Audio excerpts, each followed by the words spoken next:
वाढल्यासारखी वाटते नाही. महायुतीची ताकद ऑलरेडी आहे, वाढायची गरज नाही, ऑलरेडी आहे. ती दिवसेंदिवस वाढेल.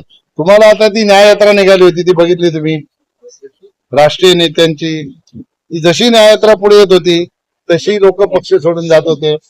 आमची ही जी निवडणुकीची यात्रा निघालेली आहे, जशी निवडणूक जवळ येते तशी या यात्रेमध्ये लोक जोडली जात आहेत. म्हणून ताकद महायुतीची आहे.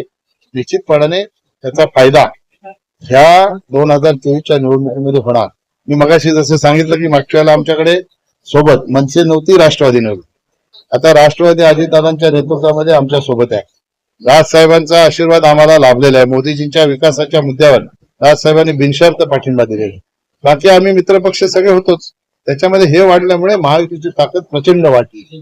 तर शिवसेनेच्या काही कार्यकर्त्यांची नाराजी काल त्यांनी व्यक्त केली की आम्हाला प्रभागात जाऊन सर्वे करायला मिळत नाहीये, भाजपचे कुठेतरी पदाधिकारी आम्हाला भेटतायत. अशा प्रकारे त्यांनी नाराजी व्यक्त केली होती. कशी नाराजी दूर करणार आहे? नाराजीच नाही दूर करण्याचा प्रश्न काय येतो? माझ्या समोर तर नाराजी आली नाही. तुम्ही साक्षीदार आहात. ह्या शहरामध्ये सगळ्यात आधी शिवसेनेने वामन म्हात्रे यांच्या नेतृत्वात त्यांच्या नगरसेवकांना एकत्र बोलवून चर्चा घडवली. त्यानंतर दुसऱ्यांदा वामन म्हात्रे यांनीच पुढाकार घेऊन शिवसेना, राष्ट्रवादी, RPI, भाजप, ह्या सगळ्या सहकाऱ्यांना नगरसेवकांना घेऊन दुसरी बैठक लावली. तिसरी बैठक महिला आघाडी आणि युवा सेना यांची त्यांनी लावली. चौथा मेळावा ही सगळ्या सहकार्याने एकत्र येऊन लावला होता. परंतु सन्माननीय देवेंद्रजी 9 मार्चला आमदार साहेबांच्याकडे येत होते. ते त्याचा ऍडव्हान्टेज घेऊन 9 मार्चला तो मेळावा झाला. सगळ्याच पक्षाच्या आपल्या सहकार्याने, म्हणजे राष्ट्रवादी असेल, शिवसेना असेल, RPI असेल, BJP असेल, रासप असेल, मनसे असेल, या सगळ्या सहकार्याने पुढाकार घेऊन या शहरामध्ये महायुतीच्या उमेदवाराचं काम सुरू केलेलं आहे. त्यामुळे नाराजी अशी काही नाही. सर, महाविकास आघाडीचे उमेदवार आहेत सुरेश म्हात्रे, 2 लाख मतांनी निवडून येणार असा विश्वास व्यक्त करतात. ते बोलले का असे निवडून येणार? मी तर असं बोलतो, ते बोलतात की कपिल पाटील 2 लाख मतांनी पडणार आहे. निवडून येणार मी तर असं बोललो, मला 2-4 वेळेला असं बोल. आमच्याकडे बाईट आहे. आता मुद्दा असा आहे की आपल्या सगळ्यांना चित्र दिसतंय. मला सांगण्याची आवश्यकता नाही. ह्या भिवंडी लोकसभा क्षेत्रातच नाही तर संपूर्ण महाराष्ट्रामध्ये महायुतीचा झंझावात आणि या महायुतीच्या झंझावातासमोर कोणी टिकणार नाही. 2 लाख मतांनी निवडून येणार सांगणाऱ्यांनी कॅल्क्युलेशन दिलं पाहिजे. मी जसं आता भाषणात सांगितलं की ह्या बदलापूर शहरामध्ये आपणच बघा काय, आपण लोकांनीच मला माहिती दिली. महाआघाडीचा मेळावा झाला, त्याला 200 लोक नव्हती. इथे एका पक्षाच्या मेळाव्याला कमीत कमी 1000-1200 लोक आहेत. एका वार्डाच्या मेळाव्याला त्या ठिकाणी 1000 लोक होती. ही परिस्थिती महायुतीची आहे, भक्कम परिस्थिती आहे. त्याच्यामुळे कोणी काही वल्गना करो, या ठिकाणी महायुतीचाच उमेदवार नेहमी निवडून येणार, याच्यामध्ये निर्मात्र शंका नाही. कारण आमच्या पाठीमागे मोदीजींची ताकद आहे, आमच्या पाठीमागे एकनाथ शिंदे साहेबांची ताकद आहे, आमच्या पाठीमागे देवेंद्रजींची ताकद आहे, आमच्या पाठीमागे अजितदादांची ताकद आहे, आठवले साहेबांची ताकद आहे, जानकरांची ताकद आहे, या सगळ्यांची ताकद, राजसाहेबांची ताकद, या सगळ्यांची ताकद आमच्या पाठीशी. आणि सगळ्यात महत्वाचं काय असेल तर तमाम जनतेची ताकद आमच्या सोबत आहे. जनतेने ठरवलेलं आहे ही निवडणूक कुठला पक्ष लढत नाही. ही निवडणूक महायुती म्हणून जरी आम्ही लढत असलो तरी महायुती लढत नाही. या लोकसभा क्षेत्रातील आणि महाराष्ट्रातल्या जनतेने ही निवडणूक हातात घेतलेली आहे. का हातात घेतली? जनतेला आता असं वाटतं की मोदीजींची हॅट्रिक झाली पाहिजे. देशाचा गौरव आणि सन्मान वाढवायचा असेल तर तिसऱ्यांदा मोदीजी प्रधानमंत्री झाले पाहिजे. आणि म्हणून ही निवडणूक जनतेने हातात घेतलेली आहे. या तुमच्या बदलापूरमध्ये जेव्हा मी वार्डात फिरतो, सोसायट्यांमध्ये जातो, तेव्हा लोक मला सांगतात, साहेब तुम्हाला याची गरज नाही, आम्ही मोदींनाच मत देणार आहोत. हे जे परिवर्तन झालेलं आहे 10 वर्षामध्ये, मोदीजींनी देशामध्ये जो विकास केलाय, त्या विकासाच्या माध्यमातून जो विश्वास निर्माण केलेला आहे, त्या विश्वासाचं हे फळीत. आणि आता जे राज्यामध्ये सरकार आलेलं आहे, त्या राज्यातल्या सरकारमधल्या तिन्ही आमच्या नेत्यांनी महाराष्ट्राला विकासाच्या दृष्टिकोनातून जे अग्रेसर करायला घेतलेले आहे त्याची भिवंडी लोकसभा में अल्पसंख्यक समुदाय निर्णायक मत में है. अरे भैया, भिवंडी लोकसभा क्षेत्र में 20,70,000 वोट है, अल्पसंख्यक के वोट 2.5 लाख है. निर्णायक कैसे होंगे? दो चुनाव में भी वही थे। अभी आपको कैसे समर्थन मिल रहा है?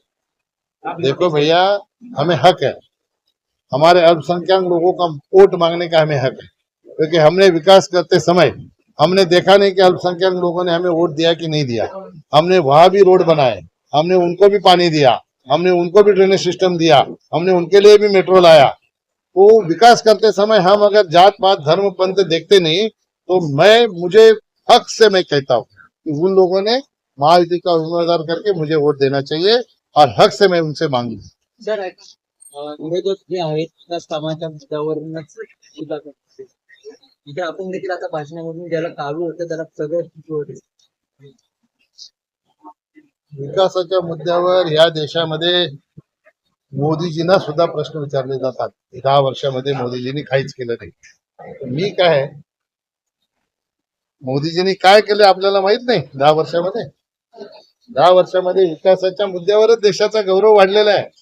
आणि मी जे काम केलंय कोणाला दिसत नसेल तर पत्रकार मंडळी आपण सगळी त्यांना सोबत घेऊ, एक एक काम दाखवू. तुम्ही बदलापूरचा विचार केला तर बदलापूरमध्ये तुमच्या होम प्लॅटफॉर्म झालं की नाही झालं, बदलापूरमध्ये एक्सलेटर आले की नाही आले, बदलापूरमध्ये लिफ्ट आल्या का नाही आल्या, बदलापूरमध्ये कॉन्क्रीटचे रस्ते झाले की नाही झाले, बदलापूरमध्ये तुमच्या स्पोर्ट्स कॉम्प्लेक्सला पैसे दिले की नाही दिले, बदलापूरमध्ये तुमच्या पार्किंग प्लाझाला पैसे दिले की नाही दिले. अशा अनेक सुविधा बदलापूरमध्ये झालेल्या आहेत.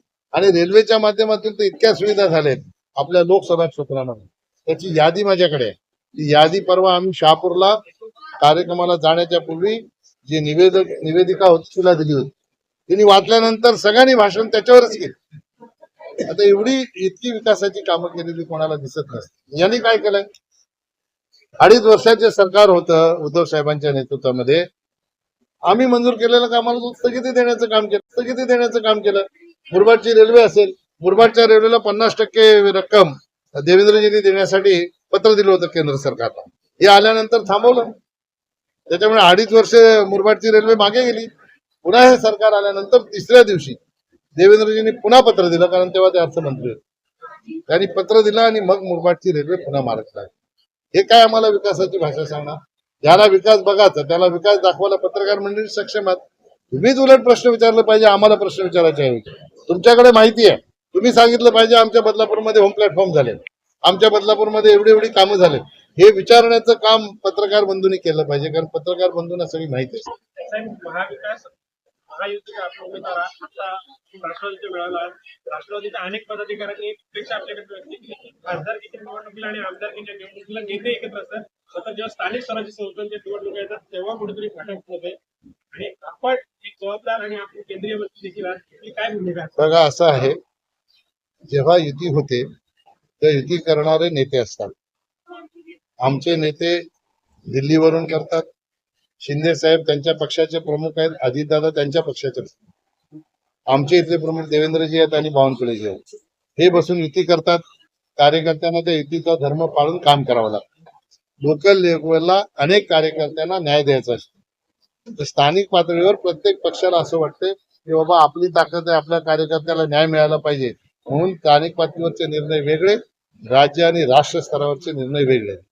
पण त्यावेळेला जी परिस्थिती निर्माण होईल त्या परिस्थितीनुरूप आमच्या सोबत असलेल्या मित्र पक्षांना कसा न्याय देता येईल, सगळ्यांचा समन्वय झाला, एक विचार झाला तर निश्चितपणाने त्याच्यातनं मार्ग काढून पुढे जाता येईल.